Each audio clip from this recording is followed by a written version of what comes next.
Partia Demokratike Shqiptare përmes një komunikate ka ngritur shqetësim lidhur me presionet që u bëhen të punësuarve në vendet e punës. Në komunikatën e kësaj partie theksojnë se kohëve të fundit në Partinë Demokratike Shqiptare kanë mbritur me qindra ankesa nga qytetarë që kanë të bëjnë me kërcënime për shkarkime nga puna, raste korrupsioni, ndërprerje të energjisë elektrike si dhe ankesa për gjoba, taksa dhe tatime të mëdha të shqiptuara nga ana e institucioneve shtetërore, si dhe trajta tjera të keqpërdorimit të institucioneve shtetërore me qëllim ushtrimin e presionit ndaj qytetarëve për qëllime politike.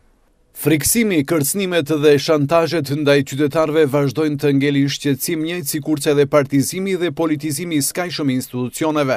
Partia Demokratike Shqiptare në asnjë mënyrë nuk mund të tolerojë friksimin e qytetarëve, aq më pak kur ju bëhet për qëllime politike. Për këtë arsye, të gjitha strukturat e partisë do të jenë në dispozicion të qytetarëve, ku ata do të mund të bëjnë raportimin e rasteve në të cilat nga ana e individëve të veshur me pushtet apo nga ana e institucioneve ju bëhet çfarëdo lloj presioni apo ju mohohet ndonjë e garantuar. Njëkohësisht bëjmë thirrje deri tek të gjitha partitë politike dhe aktivistët e tyre, por edhe deri tek aktivistët tonë në terren, që të mos ushtrojnë asnjë lloj presioni, trembje apo friksim ndaj qytetarëve, në mënyrë që ata në mënyrë të lirë dhe demokratike të vendosin nëse do të jenë aktiv ose jo në proceset dhe aktivitetet politike në periudhën kohore që vjen dhe të lihen të lirë të shprehin vullnetin e tyre politik dhe pa presion të vendosin se cilin opsion politik do ta përkrahin, thuhet në komunikatën e lëshuar nga Partia Demokratike Shqiptare.